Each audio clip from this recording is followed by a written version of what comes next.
Fala Futuro Aprovado. Eu sou o professor Fabiano e hoje nós vamos estudar um tema muito importante para entender o início da expansão europeia.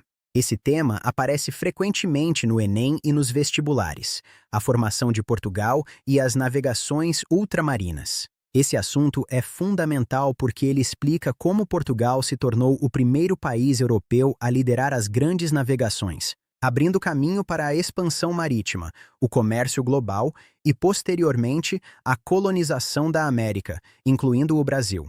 Para entender isso, precisamos primeiro falar sobre como Portugal se formou como reino independente. Durante a Idade Média, a Península Ibérica era ocupada por vários reinos cristãos e também por territórios controlados pelos muçulmanos. Desde o século VIII, grande parte da região estava sob domínio árabe, após a invasão islâmica da península.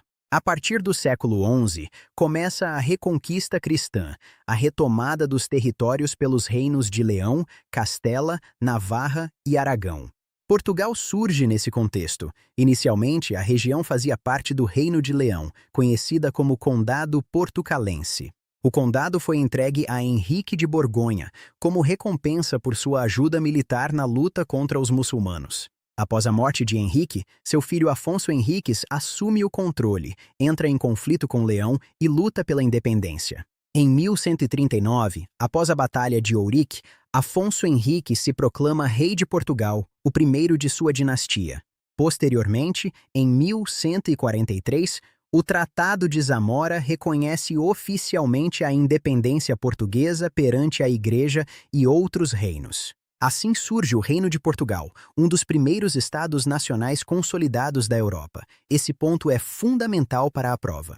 Enquanto vários países europeus ainda estavam passando por processos de unificação e disputas internas, Portugal já possuía fronteiras definidas, um rei consolidado e relativa estabilidade política. E isso vai ser fundamental para explicar o protagonismo português nas navegações. Agora vamos entender por que Portugal saiu na frente nas grandes navegações. Primeiro, a centralização política. Portugal tinha um poder monárquico relativamente forte e estável. Isso permitiu que o Estado financiasse expedições marítimas. Segundo fator, posição geográfica privilegiada.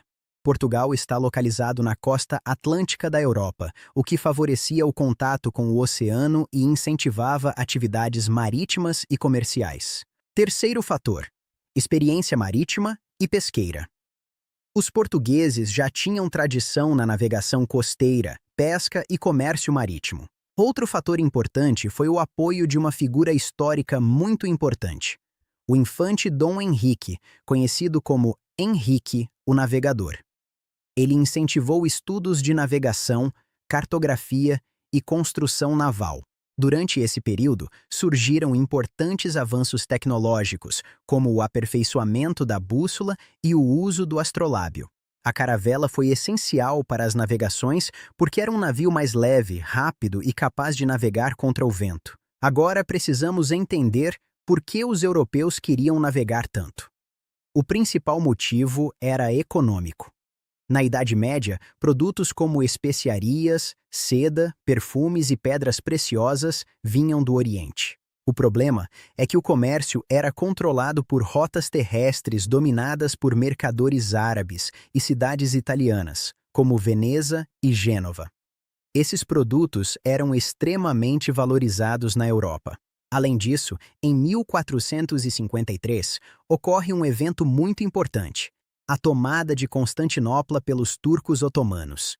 Com isso, muitas rotas comerciais ficaram ainda mais difíceis para os europeus. Diante disso, os países europeus começaram a buscar novas rotas marítimas para chegar ao Oriente, sem depender das rotas tradicionais. Portugal liderou esse processo. Em 1415, Portugal conquista a cidade de Ceuta, no norte da África. Esse evento é considerado o início da expansão marítima portuguesa. Depois disso, os navegadores portugueses foram avançando gradualmente pela costa africana. Em 1488, o navegador Bartolomeu Dias alcança o extremo sul da África, o Cabo da Boa Esperança. Esse foi um momento decisivo, pois mostrou que era possível contornar o continente africano. Alguns anos depois, em 1498, o navegador Vasco da Gama finalmente chega à Índia, estabelecendo uma rota marítima direta entre Europa e Oriente. Isso transformou completamente o comércio mundial. Em 1500, durante uma expedição que tinha como objetivo chegar à Índia, a frota comandada por Pedro Álvares Cabral acaba chegando ao território que hoje é o Brasil. Esse evento marca o início da presença portuguesa na América. Para finalizar, vamos fazer um resumo. A formação de Portugal ocorreu no contexto da Reconquista Cristã, com unificação precoce e estabilidade política. As navegações portuguesas buscaram novas rotas para o Oriente, contornando a África.